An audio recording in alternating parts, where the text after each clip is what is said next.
Hey everyone, it's Kelly. Thanks for joining me. I am back today with a new layout and process video for the Holly Jolly Holiday Hop, and it is full of amazing paper crafters that all have YouTube channels. And here is a list of the paper crafters that are participating in this hop. This was put together by my friend Ashley Horton, and she also designed a cut file, and I will make sure to include a link in the description box below for all of the YouTube hoppers so you can check out all of their videos, and I will also include a link to the free cut file. I am going to use that free cut file on my layout today, and this layout takes a few twists and turns, and I left all of those bits and pieces in the process video because I wanted you to see how it started and then how it ends up. So I started with just a piece of white cardstock, and I did apply a layer of clear gesso to the background off camera. It has dried, and now I'm coming in with a pink mist from Shimmers and using my brayer to apply some color to the background. I'm going to be using the Holly Jolly Christmas line from Bella Boulevard. I believe I picked this up last year or the year before, and I cut the Christmas trees in green and pink. And I applied that pink to the background, and after I put it on there, I realized that it was really similar to the pinked pattern paper and that those pink trees were just blending in a little too much. So I grabbed a stamp from my stash. This is a Dina Wakley stamp, and I'm going to use a darker Shimmers mist and spray the stamp and then stamp down on the background just to give a little color variation on the background. So I'm going to stamp this on the background, and when I stamp it on there, I'm not going for perfection, obviously, because I'm using the mist. I'm not using an ink. I just wanted to get a little bit of texture on the background, and again, like I said, just a little bit of color variation, just trying to make it so maybe those trees will stand out a little bit more when I place them onto the white cardstock. So I'm pretty happy with how that's looking. I'm going to let that dry just a little bit, and then I'm going to bring those trees back onto the background. And I'm not really loving it. I feel like the trees are really just blending in, but I'm going to go with it for a little while longer and try to figure out how I'm going to make it work. Those are the photos that I'm going to be using today. Those are 3 photos of my son, and they were taken in 2012. So he would have been just 4 years old at that time. And I came across them on my computer and I absolutely loved them. His little hands putting the ornaments on the tree and his facial expression. It was too cute. So I printed 3 of them, and I printed them pretty small because I wanted to be able to use all 3 on the layout. So after thinking about it for a bit, I decided that I'm going to add some white gesso over this pink, thinking maybe if I mute it a little bit, that will help. So I did use my heat gun because I did want to make sure that it was all the way dry because I didn't want the white gesso to blend in with the pink and make a pink gesso. So I'm going to go over this. I'm not going to go over the whole thing, just mainly the edges and the bottom where I plan on placing the title. And I did cut the title from that same free cut file, and I just cut it on a scrap piece of red cardstock. So I'm going to bring the trees back in to see what I think now that I've added the gesso, and I still think it's just blending in too much. You can't really see the trees as much as I would like you to be able to. So I grabbed some vellum and some red ink, and I'm using a sponge dauber to go around the pink trees with the red ink. Again, just trying to make them stand out a little bit more. And then I'm going to back all of the trees with some vellum just to give a little bit more texture and maybe just a little bit more differentiation between the background and the cut files. So now I've skipped ahead, and I do have the cut files backed with the vellum, and I thought about adding just another sheet of 8.5 by 11 vellum right on top of that mixed media just to tone it down a little bit more, because even with the vellum and the ink on the edge of those pink trees, I still felt like it was just blending in a little bit too much. So I decided not to do that, but I am going to back my photos with vellum also. Now, another thing that I was really struggling with is I just felt like there was such a drastic and harsh line between the pink part of the mixed media and the top and the bottom portion of the layout that was white. And I was trying to figure out what I wanted to do, if I wanted to place pattern paper on the top and the bottom underneath where I have all of the embellishing and the cut files.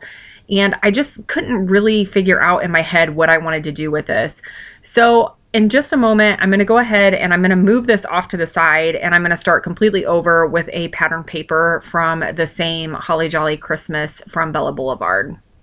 And the paper that I grabbed from that collection is a white background with red dots.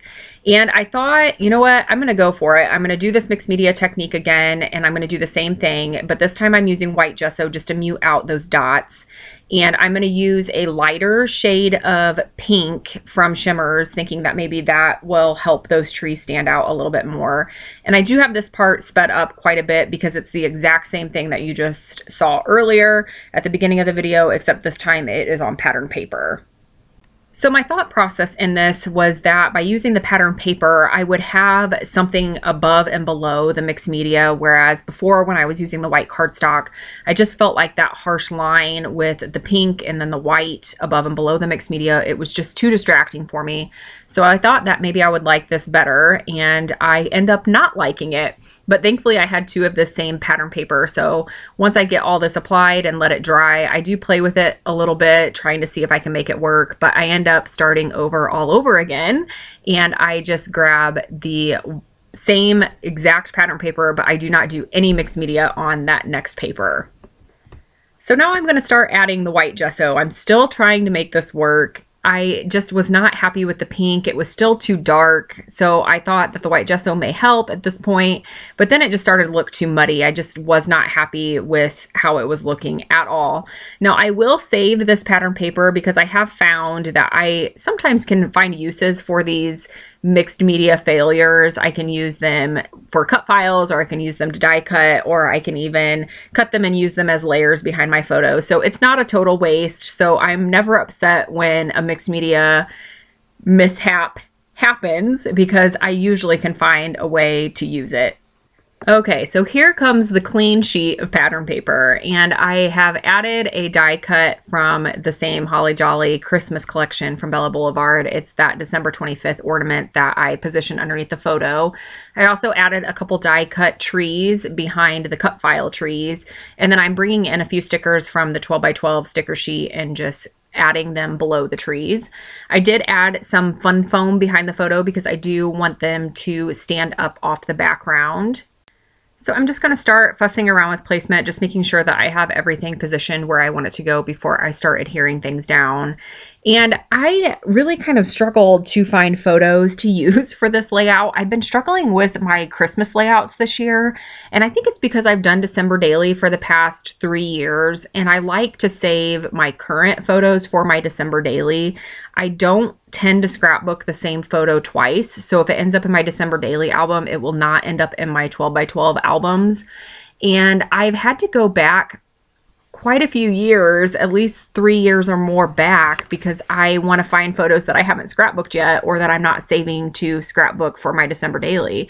So I'm curious, if you do a December daily, do you scrapbook the photos in December daily format and in your 12 by 12 or 8.5 by 11, whatever your typical format is? Do you use them in both albums?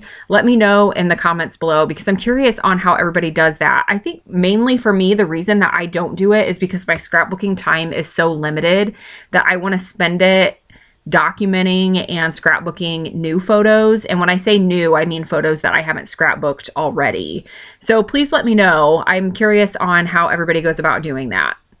Okay, so getting back to the layout, I felt like I needed to add a little something above the photos because there was so much happening underneath the photos with the title and then the embellishing that I needed to balance the design a little bit. So I took that colorful scallop piece. It was from one of the border strip papers in that Holly Jolly Christmas collection, and just fussy cut out that scallop, but it was just too busy. There were too many colors going on. So I grabbed that same scrap piece of red cardstock that I cut the title with, and I used a doily punch from my stash and cut a border to position above the photos, but I just felt like it was too busy. I felt like the punch had too much going on because there's polka dots on the background, and then there were holes from the doily on that scallop border, and I just didn't like it. So I ended up just grabbing a standard scallop border punch and using that same red cardstock again and just punching out a scallop border to position above the photos. All right, so I'm going to get that adhered down, and I'm really happy with it. It adds a nice pop of color above the photos and just really helps balance the design. I did think about adding a little bit of that same scallop on the right-hand side of the photo in between that pink tree and the photos. There was just a little bit of a gap there, and I felt like I needed to fill it in a little bit, but I end up not liking how that looks positioned there, so I'm going to take that off. Now I am going to bring in some enamel dots. I found this pack of green enamel dots that matches perfectly, so I'm going to scatter those around the layout. And then I do bring in some red enamel dots also. I couldn't find the dot for the eye for the title, and I'm not sure what happened to it. I must have pulled it off my cutting mat and just misplaced it. So I do use a red enamel dot for the dot on the eye and just decide to go ahead and scatter them around the page. And I do that off camera. I also add a few lines of journaling above the photos also, and I used my We Are Memory Keepers typecast typewriter, and the ribbon that came in the typewriter had red and black ink, so I used the red ink to type my journaling, and I was really happy with how that turned out. I think that was the first time that I've used the colored part of the ribbon, so I'm really happy with that. This layout was so much fun to put together. I'm so excited to see everyone else's videos, so make sure that you do follow along and check out everyone else's projects. I have no doubt that they are amazing. Remember to also download that free cut file, and I will be back again very soon with a new layout and process video. As always, thanks so much for watching.